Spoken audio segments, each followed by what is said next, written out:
Hoy nos van a hablar sobre relaciones laborales y protección social en el siglo XXI, retos del Estado social. Nuestra ponente de hoy nos ha comunicado que nos va a hablar sobre derecho del trabajo y seguridad social, que son los dos elementos que ordenan las relaciones sociales en un Estado social de derecho como pretendemos ser todavía. Pero también nos avisa de que nos vamos a encontrar con unos retos bastante importantes motivados por las profundas transformaciones que inciden en el trabajo, como son la digitalización, la inteligencia artificial, la robótica y demás. Para hablar de todo ello, hoy se acerca Yolanda Valdolivas, que es doctora en Derecho por la Universidad Autónoma de Madrid y catedrática de Derecho del Trabajo y la Seguridad Social por la misma universidad. Ha dirigido numerosas tesis doctorales y tesinas y ha escrito muchas monografías y artículos participando en numerosos proyectos de investigación. Ha sido ponente en congresos y seminarios especializados, tanto en España como en el extranjero.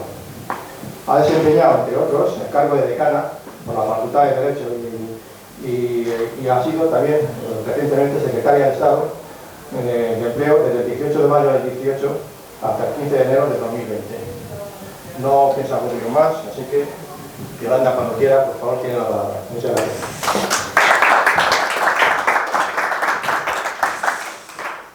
Bueno, pues con vuestro permiso me quito la mascarilla, que hablaré más cómoda, si no me la termino comiendo. Bueno, buenas tardes a todos, muchísimas gracias por vuestra presencia, muchísimas gracias a la asociación en cuyo nombre Eloy me ha invitado a pronunciar esta conferencia que, bueno, pretende ser simplemente una charla donde pongamos en común pues, cuestiones que seguramente son de preocupación también generalizada y que afectan a algunos de los elementos más importantes que se pueden producir en el ámbito social, de esto que llamamos el vivir en sociedad. La verdad es que cuando nos planteamos qué es esto del derecho del trabajo, y yo procuro hacerlo todos los años cada vez que les explico a mis alumnos pues, qué significado tiene, qué fundamento, qué razón de ser justifica el nacimiento y la consolidación de esto que llamamos un ordenamiento laboral, que va acompañado también de un ámbito de protección social, también que actúa como colchón, digamos, para permitir que se superen estados de necesidad que los ciudadanos no superan por sí mismos, que no pueden superar por sus propios medios. Pues os digo, cuando nos planteamos esto, ¿qué sentido tiene? Yo siempre empiezo diciendo algo importante. Empiezo en primer lugar justificando por qué nace el derecho del trabajo y el derecho de la seguridad social en un momento histórico concreto y termino diciendo cómo la misma razón de ser, el mismo fundamento, la misma necesidad histórica del derecho del trabajo se sigue dando hoy en circunstancias económicas y sociales completamente distintas, completamente diferentes de aquellos que dieron a luz o de aquellas que dieron a luz al sistema capitalista de producción, al nacimiento del primer derecho obrero, que luego llamamos derecho del trabajo, etc. Así que, a lo mejor, antes de plantearnos qué desafíos y qué retos tiene para el futuro el derecho del trabajo, qué cosas ocurren en el siglo XXI que puedan poner en cuestión algunos de los principios o algunas de las reglas que entendíamos como básicas, como centrales de ordenación de nuestro sistema de relaciones laborales y de nuestro mercado de trabajo, hay que plantearse o hay que identificar primero por qué en un determinado instante surge esto que denominamos derecho del trabajo y que ordena lo que yo estimo, y también es algo que me gusta repetir muy a menudo, la relación social más importante, la relación de trabajo. Creo que el trabajo es probablemente ahora, y hablo de nuestra actualidad y seguramente lo sería también en el pasado, pero para justificar la centralidad del ordenamiento jurídico-laboral, de ese ordenamiento que regula las relaciones laborales, suelo decir que el trabajo es probablemente el elemento de cohesión social más importante, el elemento que aglutina un sentimiento de pertenencia a la comunidad más sólido, más potente. ¿Por qué? Porque el trabajo pese a lo que pueda parecer, sí que nos hace libres. El trabajo realmente es un elemento que nos permite allegar recursos para mantener y planificar un proyecto de vida. Por tanto, evidentemente nos permite mantenernos, ser autosuficientes, pero es que además nos permite contribuir a una sociedad que después nos va a reconocer servicios sociales, educación, sanidad, políticas sociales en general. Es decir, que con el trabajo no solamente allegamos recursos económicos para sostenernos individualmente, sino que nos hacemos partícipes de los gastos que corresponden a una sociedad y de las que después, por tanto, una vez que hemos contribuido, podemos también recibir protección o podemos también recibir servicios. Fijaos, me interesa repetir esto porque si falla el trabajo, seguramente falla un pilar esencial del pacto que tenemos como sociedad, del pacto social, del contrato social que mantenemos una comunidad y los miembros de esa comunidad.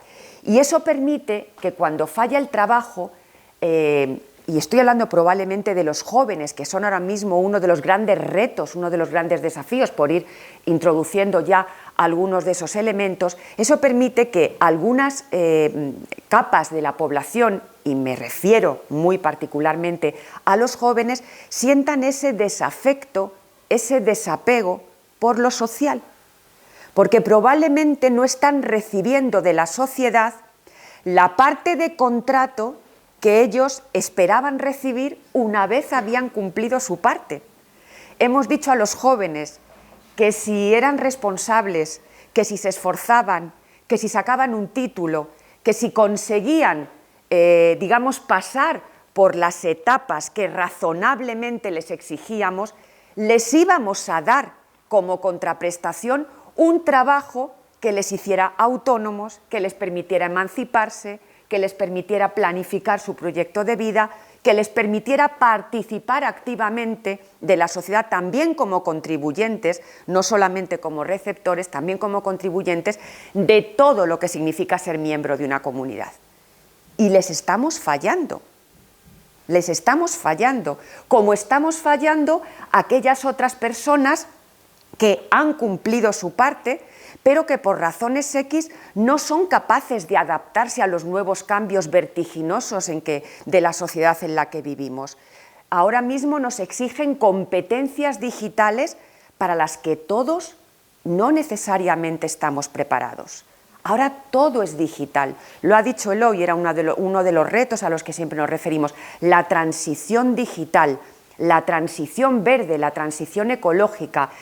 Tuvimos también el reto de la globalización económica que permitía traer bienes y productos en tiempo real, que no haya fronteras en las comunicaciones, que por tanto el planeta opere como una misma unidad y nos hace pues perder competitividad porque tenemos que competir con economías que no tienen cargas sociales o que no tienen derechos laborales o derechos de ningún otro tipo y que por tanto compiten deslealmente con nuestras economías. Pero, repito, hay ciertas capas de la población a las que excluimos y a las que o recogemos, aunque sea a través de un coche escoba, o se quedan para siempre excluidas, no las recuperamos. Jóvenes que han dejado de estudiar y no tan jóvenes, o que en momentos de crisis han sido expulsados del mercado de trabajo, han visto desactualizadas sus competencias profesionales. Si no les volvemos a formar, si no les volvemos a reactivar desde el punto de vista de su empleabilidad, les perdemos para siempre. Y eso no se lo puede permitir un Estado social. Por tanto, hay dos respuestas ante este tipo de cosas: sálvese quien pueda, o un proyecto de Estado social, de Estado comprometido con los ciudadanos, de Estado comprometido con los más vulnerables, con los más desfavorecidos, que es: no podemos dejar a nadie atrás, por citar los Objetivos de Desarrollo Sostenible de la Agenda 2030 de Naciones Unidas, que, bueno, muchos llevan en la solapa, que a mí me encanta, por cierto, llevar en la solapa, pero que tienen mucho más significado que los colores, que los 17 colores que forman ese círculo virtuoso, que es verdaderamente un círculo virtuoso, pero que hay que hacer realidad. Bueno, fijaos, por poner elementos que han puesto en crisis nuestro modelo social, me voy a permitir citar dos que han tenido respuestas completamente distintas desde el Estado. Desde un Estado que se ha mantenido en esa declaración constitucional, a la que Eloy hacía también referencia en la presentación, ese Estado que queremos seguir teniendo, decías, Estado social y democrático de derecho, porque el artículo 1 de la Constitución empieza diciendo eso: España se constituye en un Estado social y democrático de derecho. Y el término democrático y social son elementos que yo creo que imponen mínimos, que imponen condiciones, que se actúan muchísimas veces a través de esto que yo he empezado llamando derecho del trabajo y a través de esto que también he citado en primer lugar, seguridad social. Yo creo que son pilares absolutamente esenciales de esto que denominamos Estado social y democrático. No se entiende una sociedad con un proyecto social y con un sistema democrático que no se apoye en unas relaciones laborales que tienen que cumplir determinados estándares de dignidad, de derechos, de equilibrio entre partes intrínsecamente desiguales, y eso es esencia del principio democrático. Pero os decía, se han producido dos grandes crisis por hablar del siglo XXI, porque hemos tendido a pensar que el derecho del trabajo, desde que nació allá por finales del siglo XIX en nuestro país, cuando empieza a imponerse el sistema de producción capitalista, cuando empieza a generalizarse la mano de obra en los centros urbanos y en los centros fabriles, y entonces empieza a generalizarse un contrato de intercambio de trabajo por salario que no tenía regulación jurídica, y que de darle la regulación jurídica que teníamos en el Código Civil, pues llevaba a lo que llevó, a la sobreexplotación, a la pobreza, a la miseria de la clase trabajadora. No penséis que el derecho del trabajo surge de manera altruista y de manera benéfica por parte del Estado. El Estado es muy consciente de que ordena la relación laboral y la mete en el molde económico que se está construyendo, o el sistema de producción capitalista no solamente no se consolida, sino que se va al traste. Por tanto, no es una concesión graciosa del Estado que de repente dice: uy, pobres trabajadores, qué condiciones más miserables de vida y de trabajo, tengo que dictar normas de protección. Perdón, digo que eso es la propia legitimación. El derecho del trabajo legitima el sistema de producción capitalista. Esa es la paradoja que se produce en nuestro derecho del trabajo. Y tenemos entonces que empezar a dictar normas que quitan el poder absoluto que en estado natural, sin intervención estatal, como era el dogma en ese momento, se reconoce al empleador, se reconoce al patrono, por utilizar la terminología de la época. Por tanto, le limitamos su poder absoluto, prácticamente omnímodo, y empezamos a proteger con derechos a los trabajadores en aquello que consideramos estándares sociales absolutamente irrenunciables. Pues jornadas máximas, descansos mínimos, salarios mínimos, posibilidades de modificación de las condiciones del trabajo con determinados límites, etc. Eso nos ha hecho pensar que el derecho del trabajo, y por esto venía la reflexión, nos ha hecho pensar que el derecho del trabajo ha sido siempre una conquista progresiva de derechos prácticamente irreversible. Hemos tenido muchos años de construcción del derecho del trabajo, de consolidación del derecho del trabajo, de las relaciones laborales, del modo de ordenación de las relaciones laborales, que íbamos hacia cotas mayores de consecución de derechos laborales. Íbamos hacia jornadas más cortas, hacia descansos más largos, hacia salarios mayores, hacia más derechos laborales, hacia más límites a los poderes empresariales. Bueno, eso se cortó en un determinado momento. Y yo os debo decir que no es irrazonable, que tenemos que entender que eso responde a una lógica que también tiene que estar implícita, que también tiene que formar parte de un derecho del trabajo moderno, adaptado a la realidad económica y social del momento en que se viva. En un momento en que estaba todo por construir, efectivamente no hacemos sino ascender en derechos. Y llega un momento en que, alcanzado lo que consideramos estándares mínimos de esto que llamamos trabajo digno, trabajo con derechos, trabajo decente, por cierto, como dice la OIT, la Estrategia del Futuro del Trabajo y la Declaración del Centenario de la Organización Internacional del Trabajo, habla del trabajo decente. Fijaos que parece un concepto ya completamente superado, por lo menos entre nosotros. Bueno, pues no os creáis que tan superado. Hemos pasado por momentos en que el trabajo decente estaba francamente puesto en riesgo. Pero os decía, en esa consecución constante, progresiva, ascendente, llega un momento en el que tenemos que jugar con dos parámetros. Yo eso también intento siempre explicarlo mucho a mis estudiantes, unas veces porque el derecho del trabajo les parece un derecho para socialistas, comunistas, anarquistas y progres de varias familias, y otros porque, y piensan por tanto que es una rémora para la mejor competitividad de las empresas, para el libre mercado, para la ordenación de la oferta y la demanda sin interferencias, y otros porque al contrario seguramente entienden el derecho del trabajo desde un puro principio protector del contratante más débil, que tampoco es correcto, Fijaos, el derecho del trabajo no solamente tiene que proteger al trabajador, tiene que proteger el trabajo.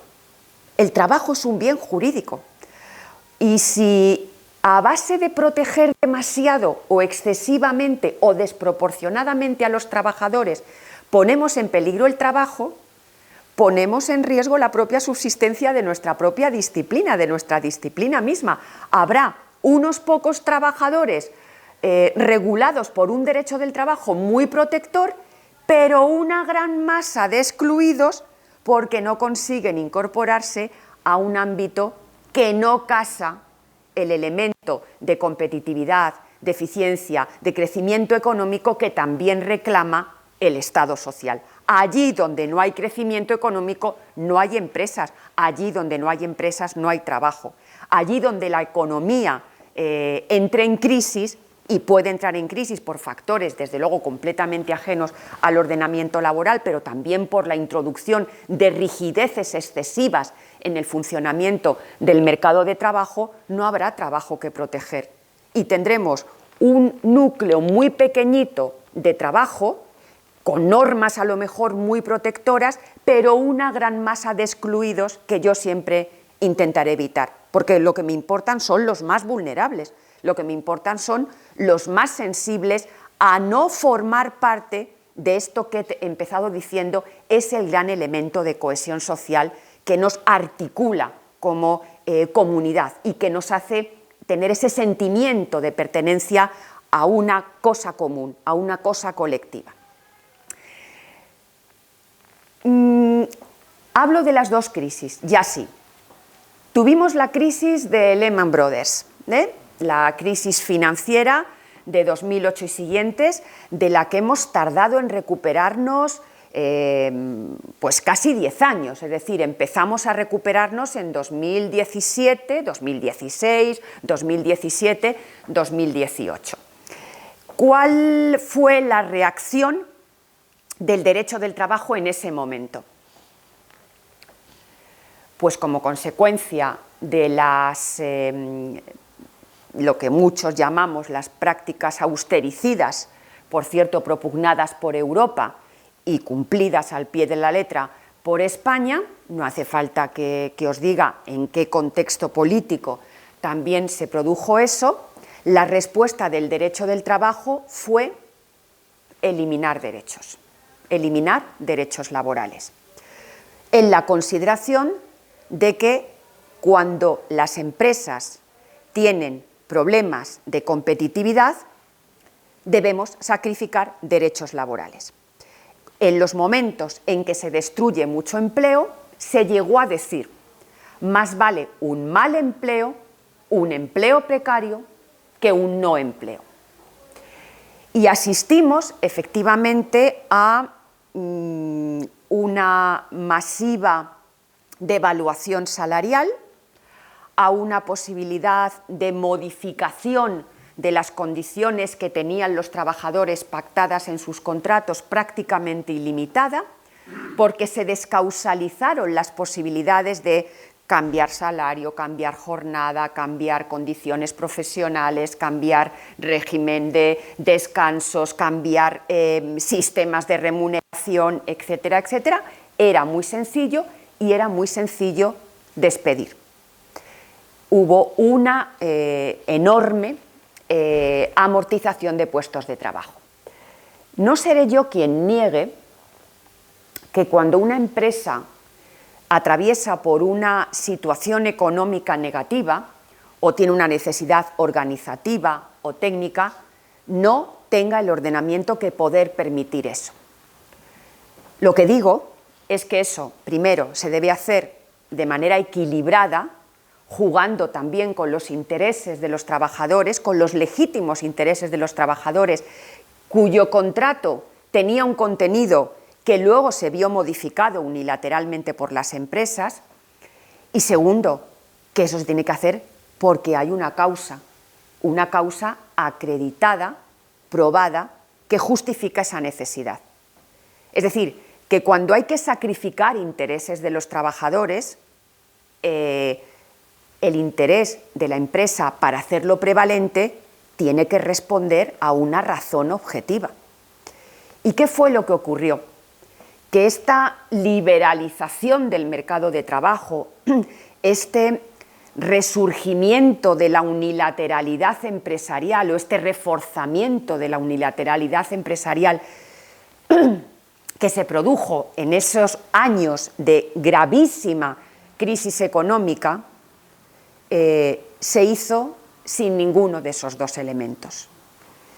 Es incomprensible que el ordenamiento permitiera que una empresa que obtiene beneficios pudiera despedir a la mitad de su plantilla. Yo creo que ese es un elemento absolutamente desproporcionado. Y menos mal que tuvimos a los tribunales de lo social que limitaron muchísimo la gran agresividad de la normativa que se aprobó. Hicieron una interpretación muy restrictiva, introdujeron elementos de proporcionalidad, introdujeron elementos de ponderación, de razonabilidad, de adecuación, que, por cierto, el legislador no quería reconocer a los jueces, pero que los jueces se saltaron a la torera y han hecho una interpretación, en ocasiones incluso creativa, del derecho para fortalecer o para, digamos, no incidir en la posición de debilidad que tenían los trabajadores. Voy a ver un poquito.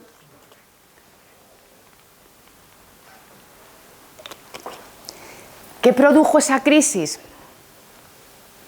Pues os va a sonar algo que no conocíamos en nuestro sistema, el concepto de trabajadores pobres. Eso enlaza con lo que decía al principio. No puede, es que son dos, es un oxímoron, es una contradicción que haya trabajo y que se sea pobre. En los países occidentales, quien tiene trabajo puede no ser rico, puede no vivir una vida de lujo, puede tener apuros para llegar a fin de mes, pero no es pobre. No tiene que ponerse en una cola de un comedor social, no tiene que reclamar del Estado ayudas para poder dar de comer a sus hijos. Parece que es una contradicción en sus propios términos. Y eso lo produjo. Y teníamos que estar contentos porque se tenía trabajo y no había colchón social. Y no había mucho colchón social. Porque al mismo tiempo que se estaban liberalizando las relaciones laborales, dando más poder a quien ya lo tiene originalmente, que es el empleador, no obligándole a justificar la necesidad de producir esos efectos tan incisivos, tan aflictivos sobre los derechos de los trabajadores, todo eso, además de que se producía en el ámbito laboral, no había una red de seguridad estatal que rescatara, que sacara de la cuneta a los que se quedaban fuera. Y bueno, después, si queréis, en el debate podemos insistir sobre más cosas que ocurrieron en esos años que todavía tenemos muy cercanos y que todavía los tenemos muy vívidos, porque han sido años durísimos, donde hemos visto caer a muchísima gente a la que ahora cuesta mucho levantar. Y hemos sido herederos, o nuestros jóvenes van a ser herederos de esta gran catástrofe social que fue probablemente en toda Europa, pero mucho más en nuestro país, porque tiene una patología, yo creo que prácticamente irreversible. Yo creo que solamente se explica esto no en términos técnico-jurídicos, sino casi en términos psiquiátricos, que es el desempleo. ¿Por qué España destruye tanto empleo? Por cierto, tanto empleo como casi crea cuando las cosas van bien. Así que, ¿por qué no se mantiene? ¿Por qué el empleo está sometido en España mucho más que en el resto de países europeos con los que somos homologables en tantas otras cuestiones? ¿Por qué tiene esa patología que no se muestra en otros sistemas? Está muy bien crecer mucho y generar más empleo, pero claro, lo que no está mal es lo que está peor es ser luego tan débiles en el momento en que hay alguna fluctuación económica.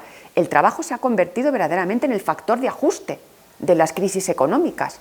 Es el primer elemento que sufre, y aquí salimos de las crisis económicas, o hemos salido normalmente de las crisis económicas, siempre a golpe de sacrificar derechos laborales, de rebajar salarios, de rebajar derechos, de retocar la negociación colectiva, que esa es otra sobre lo que podríamos hablar, hasta qué punto se afectó en esa reforma famosa de 2012, fruto de esa crisis económica, y para poner en orden, se decía, una legislación que era muy rígida, que no hacía sino destruir empleo, que no generaba riqueza, pues en ese momento la negociación colectiva sufre mucho, porque es el gran elemento de contrapeso y de equilibrio entre los trabajadores y los empresarios, que individualmente considerados mantienen una posición de desigualdad irreversible. Pues la negociación colectiva es el elemento, el equilibrador, es el elemento que permite mantener posiciones mucho más iguales, con igualdad o con mayor igualdad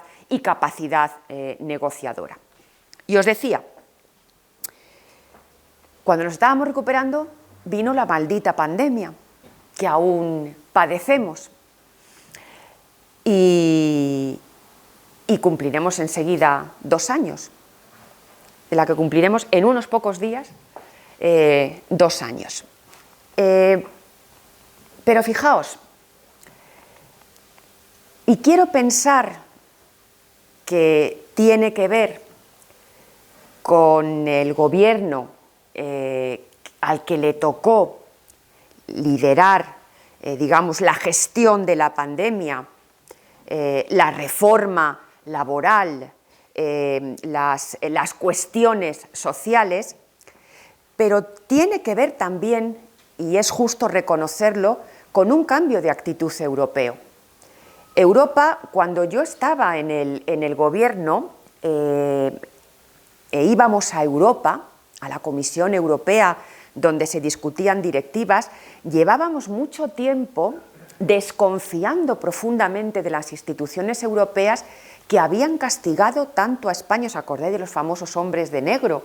Que habían venido castigando tanto a España y obligando a tantas reformas tan duras para los trabajadores, de tanto recorte del gasto público, que habían hasta consolidado ese concepto de trabajadores pobres al que antes nos referíamos.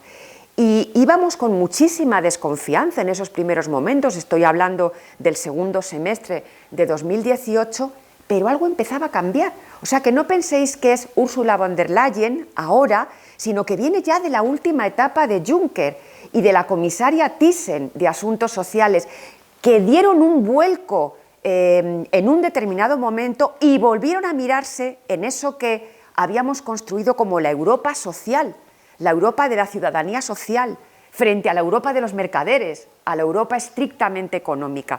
En esa última etapa algo sucede que empiezan a activarse las instituciones europeas en materia de política social y empiezan de nuevo a renovarse directivas, iniciativas, programas, planes de acción en materia de política social que habían estado parados muchísimos años. Bien es cierto que seguimos contando con muchas resistencias porque hay países inasequibles al desaliento. Os aseguro que ir a Europa es ir a sufrir, Países además tan absolutamente modélicos en los que nos hemos mirado como referencia para tantas otras cosas, estaban en esos años completamente en el otro lado de la balanza. Pero estoy hablando de países nórdicos, estoy hablando de Suecia, ya no os hablo de Hungría y de Polonia, que para qué hablar. Y sin embargo, algo cambia, algo se renueva, escuchas muchas cosas, pero salen adelante las iniciativas. Y en ese marco europeo también es más fácil actuar desde el plano interno, desde el plano de los estados nacionales. Yo creo que tiene que haber mucho con un planteamiento ideológico, un planteamiento social, de protección de los más débiles, de protección de los más vulnerables, de no dejar a nadie atrás, pero seguramente también el contexto lo ha permitido. Y lo ha permitido sobre todo en un marco financiero con el que nunca hubiéramos contado de ninguna otra manera, porque todo ese gran déficit público que España tiene, consecuencia de los 2 años de pandemia, que se ha gastado muchísimo en desempleo, que se ha gastado muchísimo en bonificación de cuotas a los empresarios que entraban en un ERTE, que se ha gastado muchísimo en ingreso mínimo vital, que es el gran colchón, es otro pilar básico del estado del bienestar, por mal que esté funcionando, por muchas correcciones que haya que hacer sobre él, por mucho menos beneficiarios de los que hubiéramos deseado o esperado. Es un gran colchón social. Es que ahora mismo en este país se sabe que quien no tiene recursos puede obtener una renta vital. No queda excluido. Nos parecerá poco y nos parecerá que tiene que llegar más lejos y seguramente es perfectible, pero desde luego también debemos decir que esa respuesta es una respuesta que nunca habíamos tenido. Y el ingreso mínimo vital se aprueba en 2020. Y empezamos con políticas de igualdad de género y de fomento del empleo de los jóvenes en 2018 y da sus frutos y rinde frutos. Lo que ocurre es que, repito, viene la pandemia y se nos cae todo el proyecto y hay que atender ahora a las necesidades. Pero os digo, fijaos qué diferencia de respuesta en un mismo modelo de Estado social, democrático y de derecho. La respuesta es ahora gasto público, porque hay que atender a los estados de necesidad. La respuesta es ahora, las empleadas de hogar no tienen, y digo empleadas porque sabemos bien que casi todas son ellas, son mujeres. Las empleadas de hogar no tienen desempleo, pero les hemos dado una prestación de desempleo el tiempo que han tenido que estar confinadas o que no han podido ir a los domicilios familiares para no caer en riesgo de contagio o para no contagiar a las familias. Hemos dado prestaciones por desempleo a quienes no tenían derecho a él porque no cumplían los requisitos. Hemos dado prestaciones más largas, más prolongadas, mucho más allá de lo que reconoce la legislación ordinaria, porque había una situación de necesidad que había que atender. Hemos exonerado a las empresas y las hemos dejado pasar casi como el que hace chorizos, sin mirar lo que mete dentro, porque éramos conscientes de que había, perdonad, estoy hablando en plural muy estático, hablo en plural muy estático no porque lo haya hecho yo, sino porque lo hemos hecho todos, porque lo ha hecho la sociedad, el esfuerzo ha sido social en su conjunto, alguien ha tomado las decisiones, pero todo esto es una apuesta de país, esto es un proyecto de país, y ese proyecto de país significa eso, que ahora hay que estar con los vulnerables, empresas o trabajadores.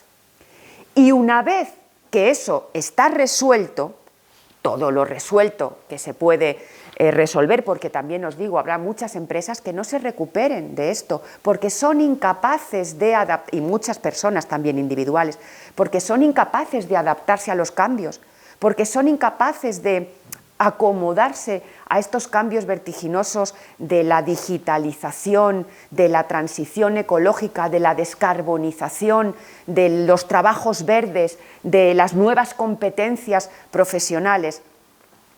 Una vez que tenemos eso más o menos resuelto, ahora lo que hay es que poner las bases para un sistema jurídico laboral equilibrado, digamos, equitativo, en una palabra que utilizamos mucho y que a mí me gusta especialmente, inclusivo, porque vivimos en un sistema que al menos teóricamente hace de la solidaridad un elemento también de pertenencia y de definición de nuestra propia sociedad.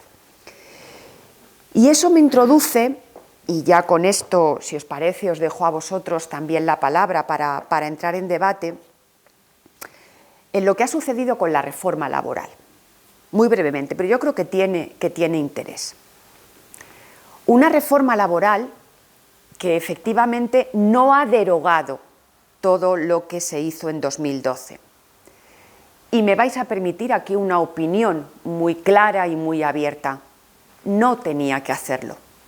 No tenía que tocar muchas más cosas de las que ha tocado, que quedan cosas pendientes, pero probablemente pueden esperar y lo que tenemos es que construir un estatuto de los trabajadores del siglo XXI, esa norma laboral básica, hay que construirla sobre nuevas bases, hay que construirla en clave digital, hay que construirla en clave de economía globalizada, en clave de economía movida por elementos de transición ecológica. No nos valen reformas que siempre nos vienen aluvionalmente, que parchean, que son puramente contingentes. Nos hace falta una reforma estructural, aunque había que corregir algunos elementos, yo creo que particularmente nocivos o particularmente tóxicos para el mercado de trabajo, particularmente desequilibradores de lo que entendemos son los intereses que tienen que estar ponderados o que tienen que estar más igualados en su posición. Y digo, no tenía que derogar la reforma de 2012 porque estamos en otro momento y porque probablemente no hay que introducir en el mercado de trabajo más rigideces que las que la propia economía exige. Quiero decir, y vuelvo a una idea que os acababa de expresar hace unos minutos, si a una empresa le va mal, no podemos ponernos rígidos señalando, pues allá se las apañe, no podemos sacrificar los derechos de los trabajadores, porque en su contrato pone que cobra tanto salario y que trabaja tantas horas y eso contra su voluntad no se puede modificar. No, no es eso. Lo que hay es que intentar, primero, que efectivamente la causa esté demostrada y que si no hay causa no cuele ese sacrificio, y segundo, que si hay que hacer un sacrificio sea el estrictamente imprescindible para sacar a la empresa de la situación de necesidad.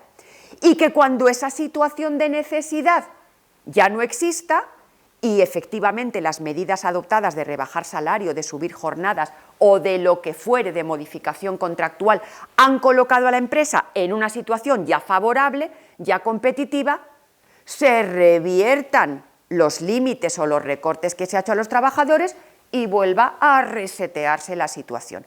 Eso es lo que no ocurrió después de la reforma de 2012, que es que salían las empresas de la presunta situación de necesidad, pero nadie recuperó sus niveles salariales previos. Mirad, entre 2008 y 2015, por poner así un número redondo, la devaluación salarial se cifró en torno a un 30%. Mirad, si tuviera una pizarra se podría dibujar. La curva de crecimiento de la productividad iba así. La curva de crecimiento de los salarios se mantuvo prácticamente horizontal. Así que cada vez había más distancia, más gap, más brecha entre el crecimiento de la productividad y el crecimiento de los salarios. ¿Eso qué significa? Eso lo que significa es que todo el beneficio empresarial, todo el incremento de la productividad, se está yendo en beneficio empresarial, que no estaban participando los salarios del crecimiento económico. Por eso, lo primero que hicimos cuando llegamos al gobierno, eso me tocó hacerlo a mí, por eso lo digo en primera persona, ahora sí, fue subir el salario mínimo interprofesional un 23%. Es que el salario mínimo interprofesional llevaba congelado, para ser exactos, un 22,3%.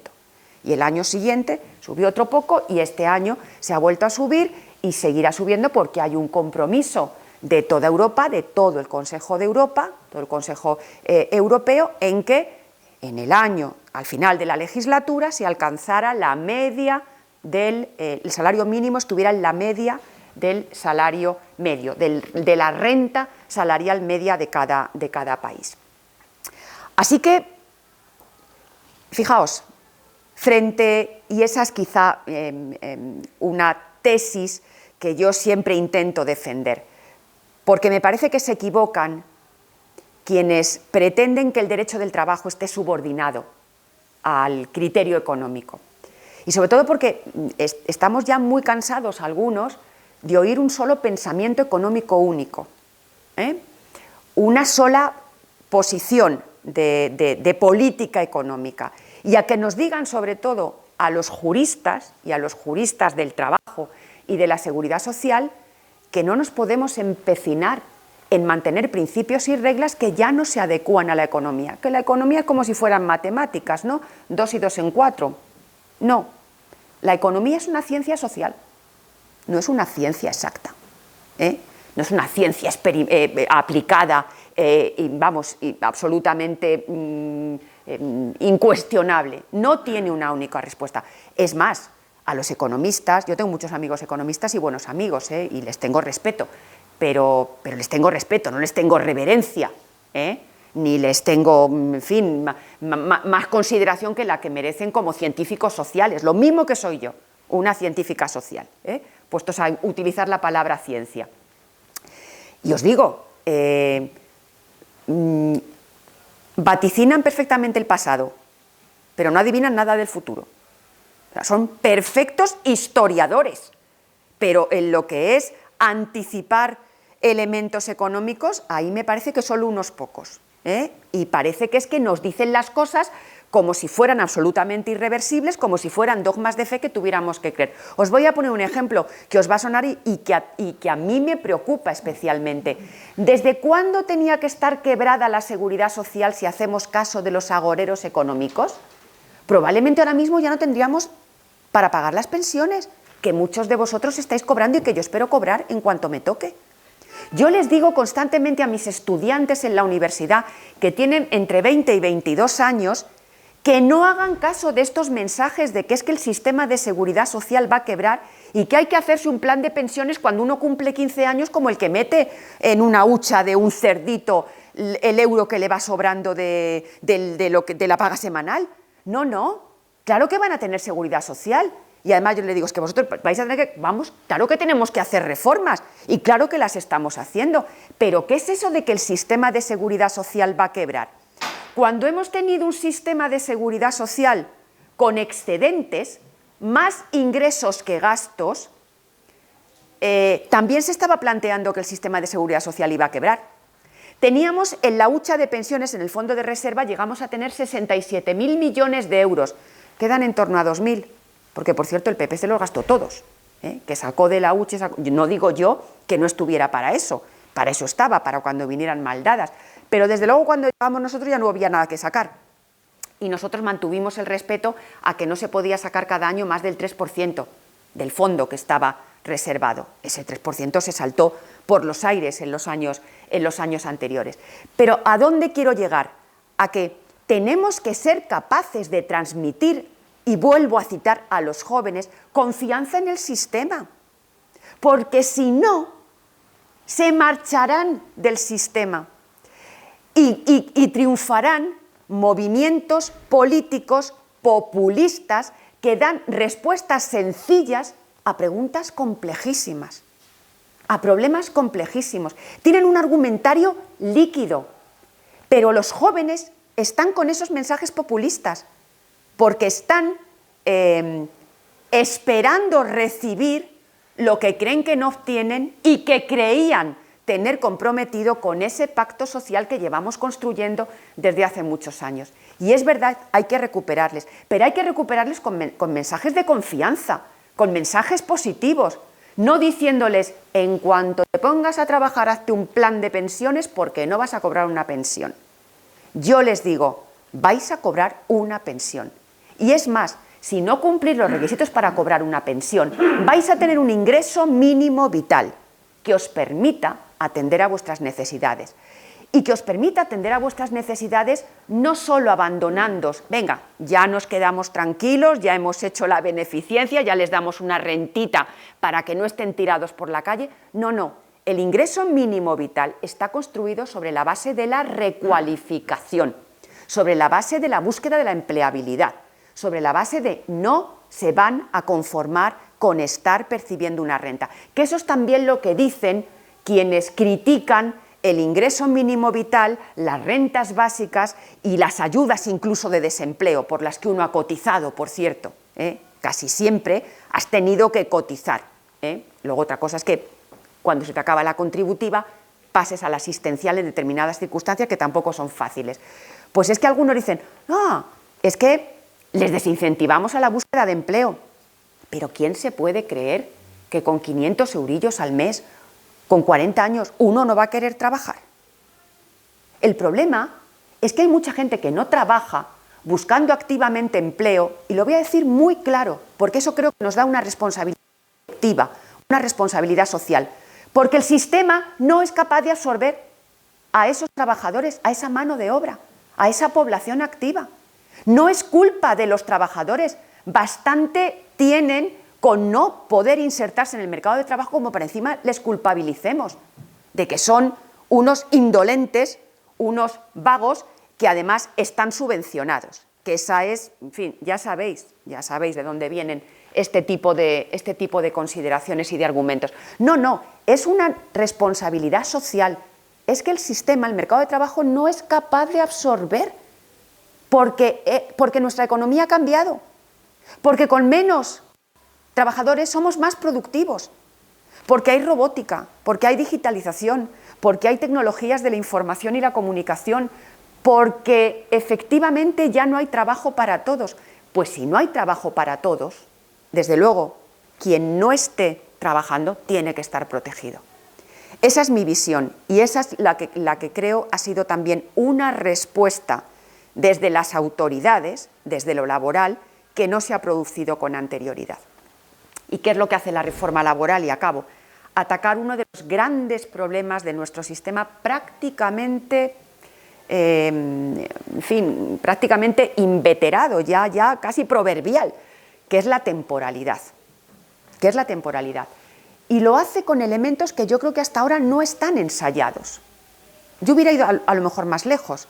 Yo hubiera dicho, además de lo que se ha hecho, que con lo que coincido en casi todo, hay algunos problemas técnicos, pero no merece la pena entrar en esto, me parece que la filosofía es muy positiva.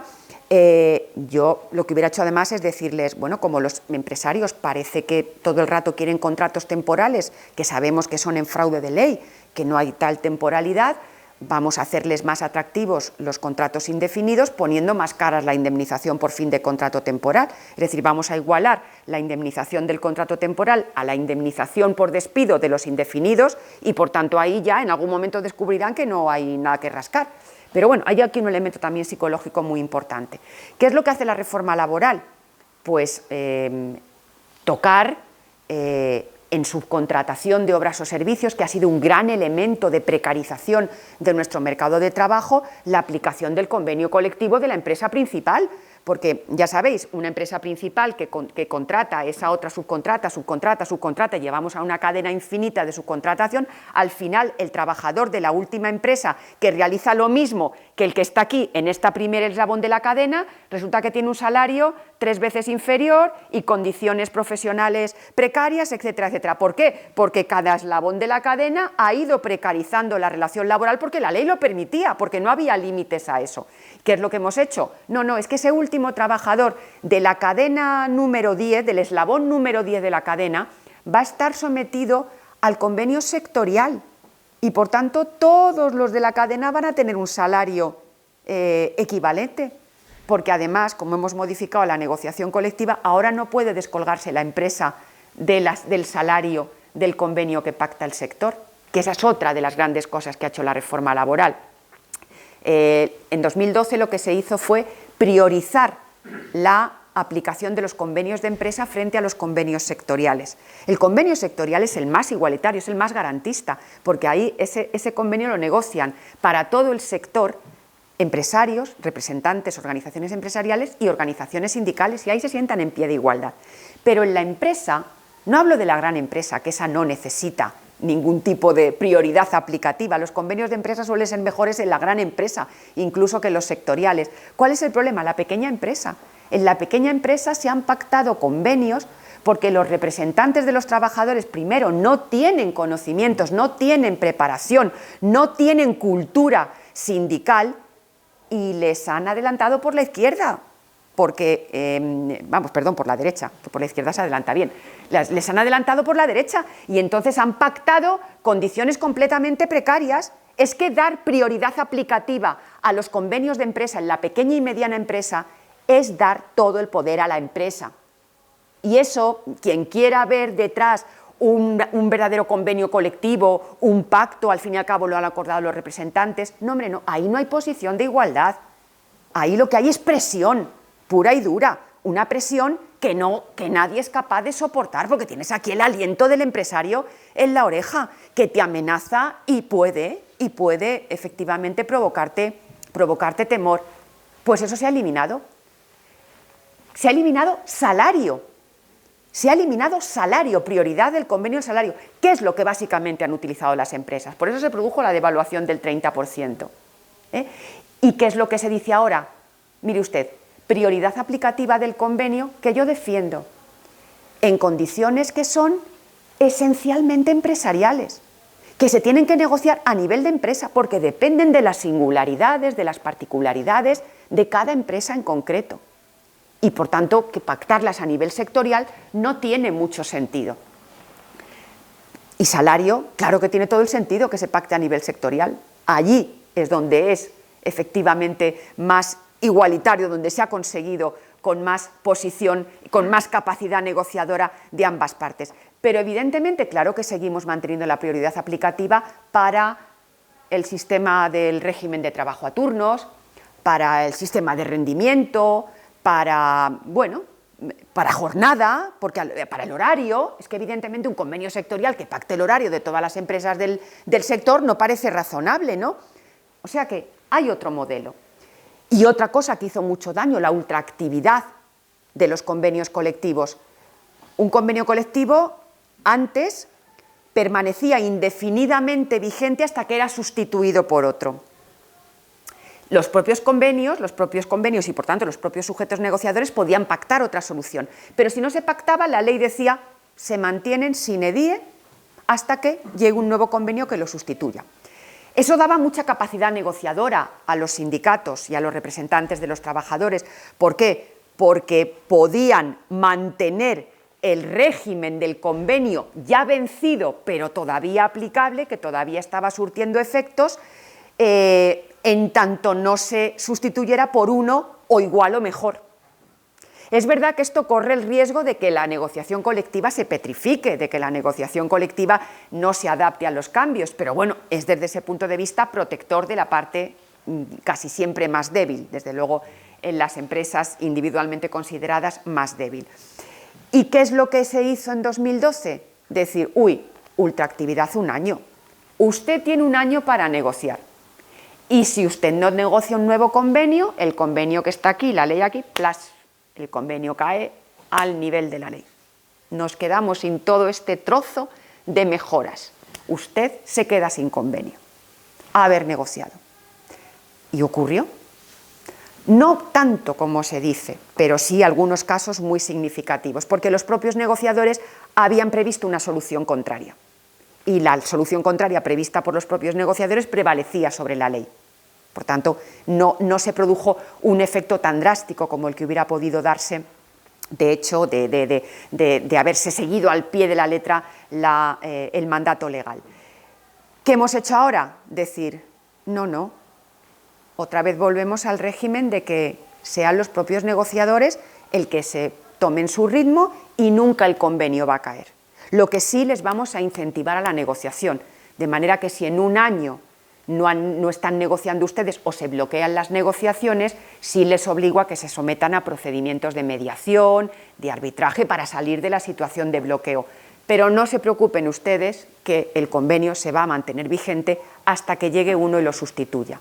De manera que eso da efectivamente una tranquilidad, porque fijaos lo que es perder la mejora.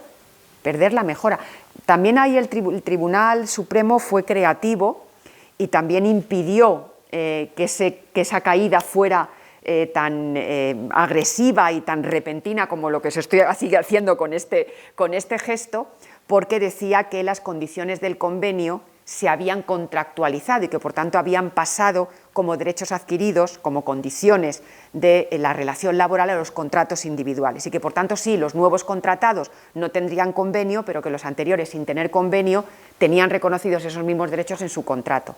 Ya os digo yo que eso, que es muy creativo y es muy ingenioso y desde luego es muy garantista, tampoco era la situación ideal, porque que tengas una cosa garantizada en convenio es mucho mejor que la tengas garantizada en contrato, porque el contrato se puede modificar unilateralmente por el empresario, el convenio no, tienes que conseguir un nuevo acuerdo, de manera que incluso en esas condiciones el tema de la ultraactividad podía haber sido realmente muy aflictivo. Pero me callo, hay muchísimas cosas, porque además estamos en un momento seguramente apasionante, nos quedan muchas cosas por hacer en el derecho del trabajo, nos quedan muchas cosas por hacer en el ámbito de la seguridad social, pero creo que algunas líneas están marcando tendencias, creo que nos damos cuenta de que nos sentimos no solamente más protegidos, sino, yo lo digo personalmente, mucho más orgullosa de un sistema que responde de esta forma frente a grandes crisis que nos colocan en situaciones de vulnerabilidad extrema, y desde luego lo que nos queda es construir un derecho del trabajo para los retos del siglo XXI. Muy probablemente seguimos poniendo parches, seguimos actuando sobre instituciones muy concretas y nos falta lo que yo llamo de vez en cuando el cierre por derribo, el cierre por demolición. Yo creo que hay que demoler nuestro Estatuto de los Trabajadores y hay que ponerse a pensar seriamente en un Estatuto de los Trabajadores del siglo XXI adaptado de nuevo a esos grandes retos. Yo creo que lo demás son medidas provisionales, son medidas contingentes, seguimos introduciendo reformas sobre una norma pensada para una economía y para una sociedad que nada tiene que ver con la que estamos viviendo. Todos nosotros venimos de una generación, o casi todos, analógica, pero es que la gente ahora mismo piensa en digital, es digital. Nosotros vivimos de una sociedad que no cuidaba el medio ambiente, que no tenía conciencia de la sostenibilidad social y medioambiental. Y sobre eso hemos construido no solamente el ordenamiento laboral, sino todos los ordenamientos. Así que nos hace falta una relectura, una reedificación, una reconstrucción. Y reconstruir significa muchas veces demoler, significa muchas veces partir de cero, porque si no, lo que hacemos es volver a parchear sin modificar estructuralmente el modelo. Y yo creo que hay que pensar en reestructurar el modelo desde esos elementos que nos dan ahora mismo más claramente Europa, desde luego las instancias internacionales, que son equidad social y que es inclusividad.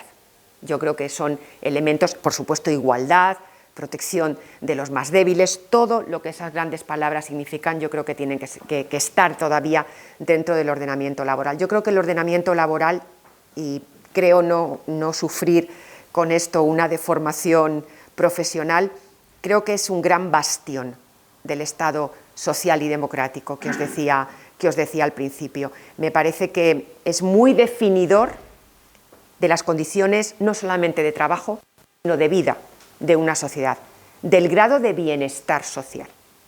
Así que yo creo que desde ese punto de vista todos debemos sentirnos muy involucrados. Quienes ya no trabajan, quienes todavía no se han incorporado al mercado de trabajo y quienes estamos ahora mismo dentro de él. Es decir, es el gran aglutinador de pactos, es el gran aglutinador de comunidad, de elementos de socialización, como yo creo que no hay otro igual. Así que esos que dicen el mejor derecho del trabajo es el derecho del trabajo que no existe, yo creo que esos están condenados al fracaso. Y esos que dicen el derecho del trabajo no puede imponer reglas que vayan contra los elementos económicos, yo creo que se equivocan. El diálogo es en términos de coordinación, en términos de igualdad. Claro que nosotros no podemos desconocer la economía, como la economía no puede desconocer el derecho del trabajo, en pie de igualdad, sin sometimiento, como algunos parecen desear. Nada más por mi parte, abro el debate a lo que estiméis oportuno.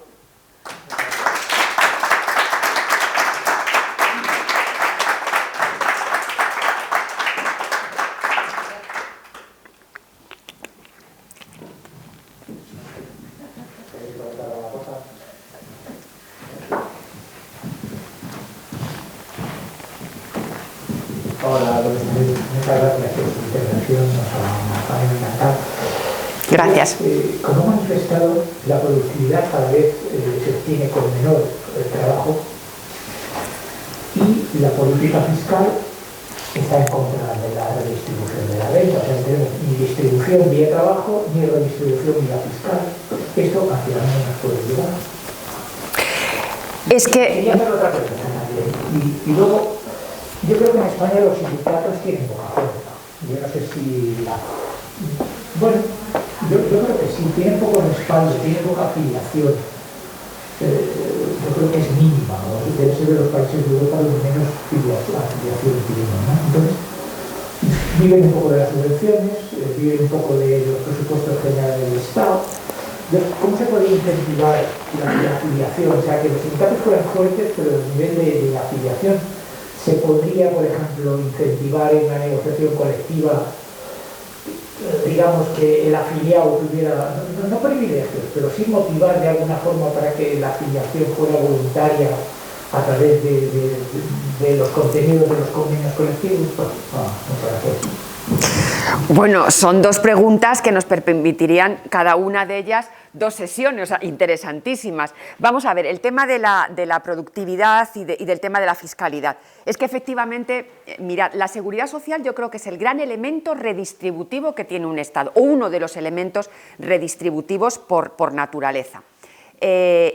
Y además eso lo es por derivación del propio ordenamiento laboral, por derivación de la propia relación de trabajo, que es la que genera la obligación de contribuir. Lo estoy diciendo porque me imagino que me entendéis, porque nosotros vivimos en un sistema de seguridad social que tiene un método financiero de reparto, que ejerce la solidaridad. Hoy los activos estamos pagando a los pasivos de hoy. Y los que seamos pasivos mañana nos pagarán los activos de mañana. Yo por eso les digo siempre a mis estudiantes, y a trabajar toditos, que yo tengo que recibir con vuestras cotizaciones mi pensión. Eso es un sistema de reparto. Y eso introduce un elemento de solidaridad intergeneracional e intrageneracional enorme. Así que hay un elemento redistributivo como componente esencial del ordenamiento laboral, del derecho del trabajo y del derecho de la seguridad social muy claramente, yo creo que esencial, imprescindible. Pero tienes toda la razón, es que otro elemento redistributivo por excelencia es la política fiscal, es qué tipo de impuestos se pagan, qué peso tienen las rentas salariales en lo que realmente ingresa el Estado, porque si no nos podemos encontrar con la paradoja de que todo este gran déficit público en el que hemos incurrido para proteger a los más vulnerables, que seguro que todos los que estamos aquí defendemos como un buen instrumento, resulta que los pagamos los más vulnerables o los más débiles. Es decir, que tenemos que congeniar perfectamente, y yo se lo tengo incluso por escrito en un último artículo que he escrito sobre la protección social en pandemia y en pospandemia, porque ahora que superaremos la pandemia en algún momento, ¿y qué pasa después? ¿Dónde va el derecho de la seguridad social? ¿Dónde va el derecho del trabajo? Y yo hablo de que hay que conectar evidentemente la política fiscal. La política fiscal tiene que ser progresiva. Tiene que exigir más de quienes más tienen. No puede soportar todo el peso de la fiscalidad las rentas salariales. Hay que hacer contribuir más a los que más tienen, porque si no, el gasto de la protección de los débiles vuelve a rebotar o a recaer sobre los débiles. Y entonces ahí quebramos la solidaridad.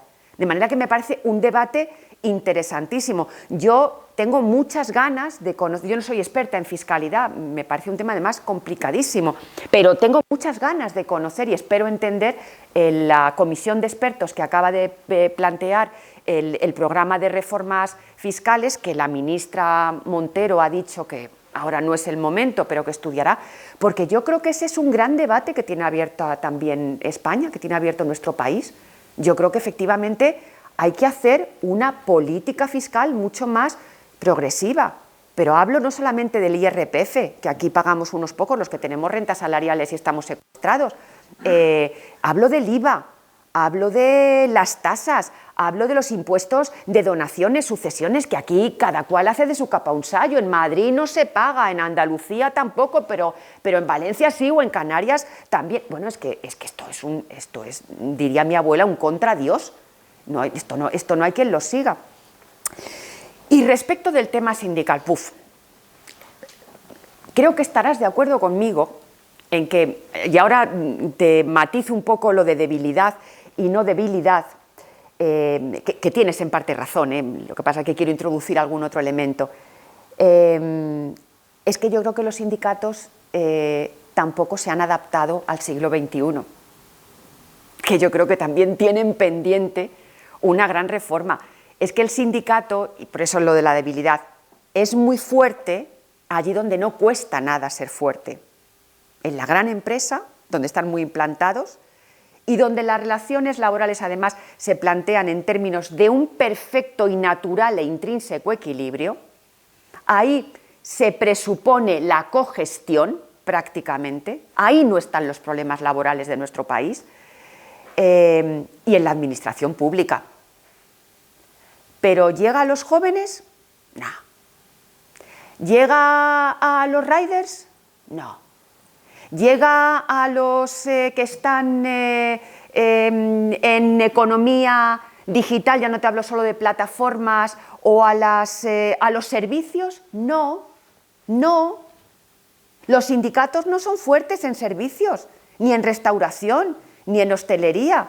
Allí, sálvese quien pueda. Allí sálvese quien pueda. Entonces, porque probablemente no se han adaptado, porque están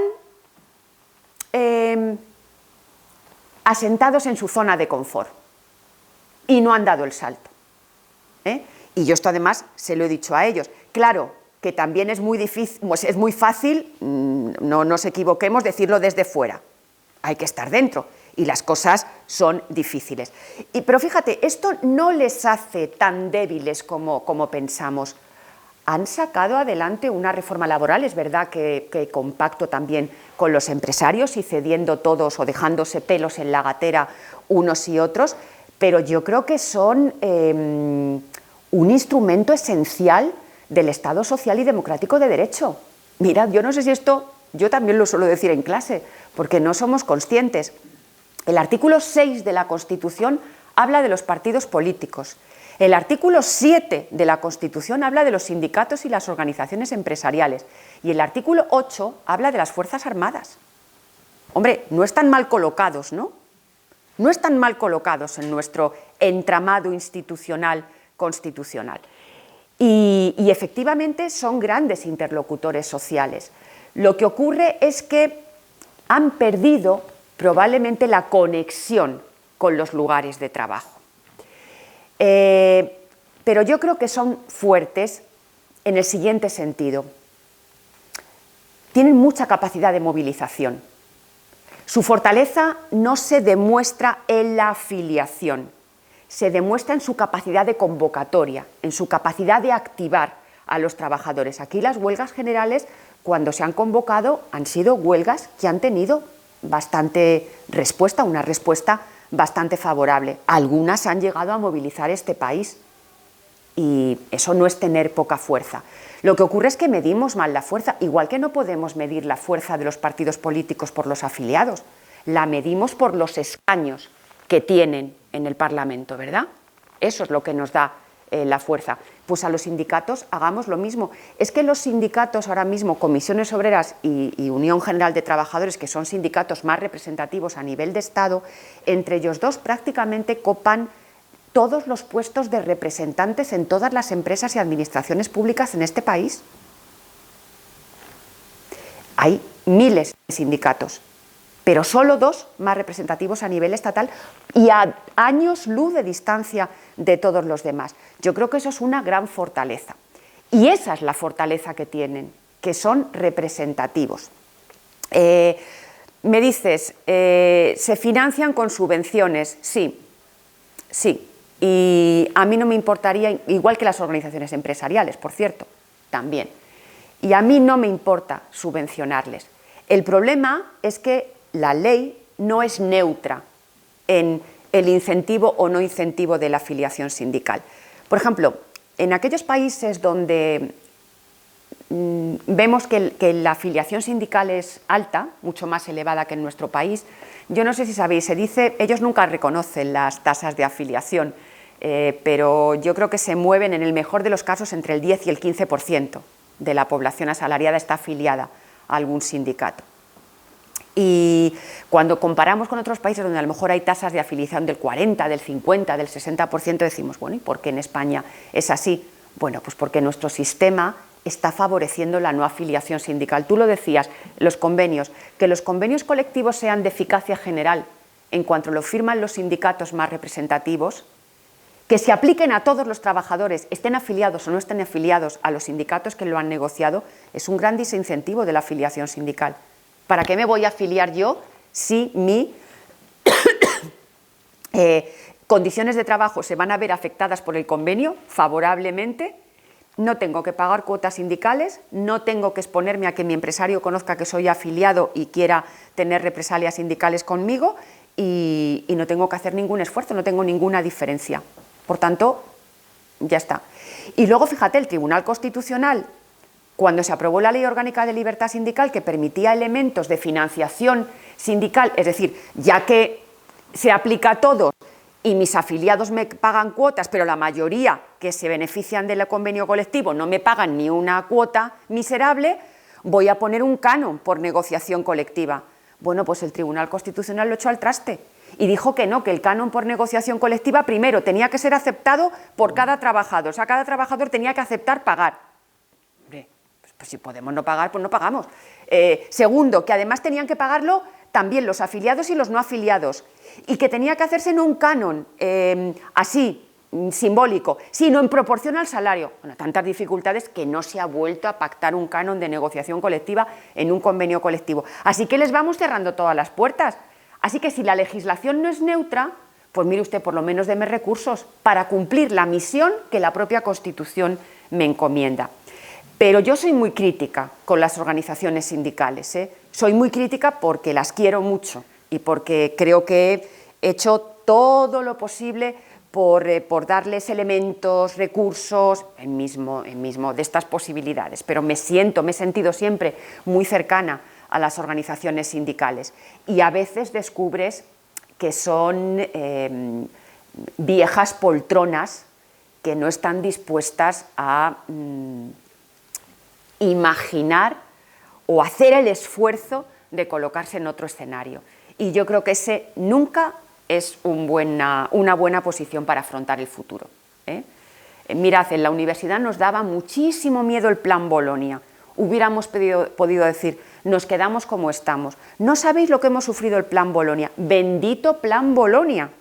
Porque es que hubiéramos estado abocados al fracaso. Si ya lo estamos, porque las cosas vienen duras, claro, pero todos hemos tenido que hacer el esfuerzo de adaptarnos. O es que nos ha costado... Mirad, yo os cuento una anécdota. A mí me acaban de dar un móvil profesional que es un iPhone y yo siempre he tenido Samsung. Yo el primer día me deprimí porque es que no encontraba los iconos. Digo, pero ¿cómo demonio apago yo el teléfono? No sabía ni apagar el teléfono. ¿A qué nos cuesta? Bueno, pues salvando todas las distancias, creo que están en esa posición. No les va mal como les va. No están mal como están. Pero yo creo que en algún momento van a quedar desconectados, porque los que ahora están afiliados desaparecerán, y si no los intercambias o los reemplazas por otros, te quedarás sin clientes directos. Diremos que son las organizaciones que defienden los intereses de los trabajadores en general y no de los afiliados, pero no te puedes tampoco desvincular de los afiliados.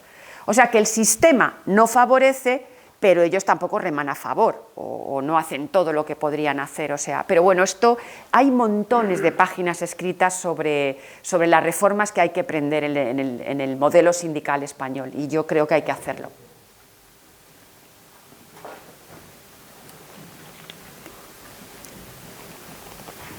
¿Y más?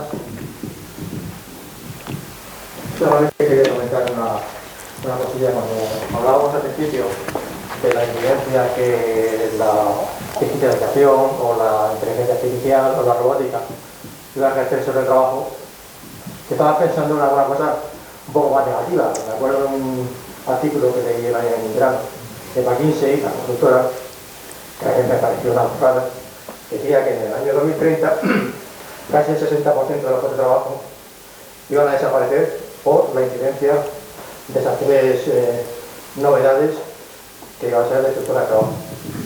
Sí, eso, la verdad es que es una gran alarma, pero mirad, en eso también hay que dar una visión de confianza en positivo, porque nadie duda, quienes más conocen de este tema, que se van a destruir millones de empleos y de trabajos que hoy conocemos, pero que se van a crear muchos más que hoy ni siquiera imaginamos. Y eso no lo decimos los que no sabemos de estos temas más que de forma intuitiva o de forma colateral. Lo dicen los grandes expertos, que no somos capaces de imaginar la gran cantidad de puestos de trabajo que van a surgir. Y que, mirad, es que además ha sido así a lo largo de la historia. Cuando tuvimos la primera revolución industrial, la reacción fue el maquinismo, el ludismo, ¿os acordáis? Destruir las máquinas porque sustituían las máquinas al trabajo.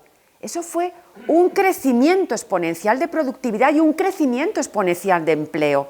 Así que cada nueva revolución industrial, ahora la revolución 4.0 o la N.0, porque va tan rápido que a lo mejor ya estamos en la 12.0 y nadie nos lo ha contado, yo creo que va a generar otro montón de posibilidades. De manera que sí, muchos empleos, tal y como hoy los conocemos, desaparecerán, pero otros muchos se crearán, porque además, mirad, yo vengo de escribir justamente un artículo hace unos pocos días que he terminado y que además he sufrido mucho porque estos temas a veces te desesperan también, porque no somos capaces de vislumbrar el futuro. No tenemos una ruta segura sobre la digitalización y el derecho del trabajo y sobre los derechos digitales, etcétera, porque además tenemos muchos retos: la desconexión digital, la conectividad constante, la geolocalización. Esto nos hace transparentes, o sea, nos hemos hecho absolutamente transparentes para nuestro empresario. Vamos con medios digitales a todas partes, estamos geolocalizados, estamos conectados, bueno, además en esto la pandemia ha acelerado mucho. Pero quiero decir, lo tengo por escrito. Yo creo que lo que viene es ahora mismo desconocido, nos lo cuentan en sentido negativo y creo que hay que contarlo en sentido positivo. Porque además los antecedentes que tenemos yo creo que nos animan a esa confianza, yo creo que nos dan esa respuesta. Y efectivamente, claro que tenemos grandes retos, pero bueno, es que vivir es peligroso y la vida conduce a la muerte y, en fin, pues es la duda existencial, ¿no? O sea, que yo creo que debemos ser en esto también no demasiado agoreros, no demasiado pesimistas. Claro que sí, pero es que siempre ha sido así, es que hay montones de empleos. Mirad, además tiene una cosa muy buena, lo de la digitalización. Es verdad que introduce nuevos riesgos sociales, la fatiga informática, los riesgos psicosociales, etcétera, los riesgos de la conectividad informática. Pero por otro lado, los robots, la tecnología ha eliminado las tareas más penosas, más esforzadas y más peligrosas. Y eso es buenísimo. Dentro de unos años habrá seguro menos accidentes de trabajo, habrá seguro menos siniestralidad laboral, porque ahora, en vez de tener que manejar explosivos, una persona formada puede desactivar una bomba a un robot, porque ahora no hay que entrar en la mina para sacar no sé qué material peligroso, o no hay que arriesgarse a derrumbamientos cuando estás haciendo un túnel, porque ahora mismo todo eso lo hacen máquinas de forma mucho más rápida. Ahora nos operan robots, a todos nos operan las cataratas, de hecho, en fin, con un robot. No, a lo mejor no somos conscientes y en algún momento nos operarán a corazón abierto desde 1000 kilómetros o 6000 o 10.000 de distancia. Es que ¿alguien puede pensar que eso no es bueno? ¿Alguien puede pensar que no estaban equivocados quienes destruían las máquinas porque pensaban que les robaba el empleo y que se quedaban a la intemperie? Pues no, yo creo que lo que viene será seguro mejor, pero seguro será distinto. Y además,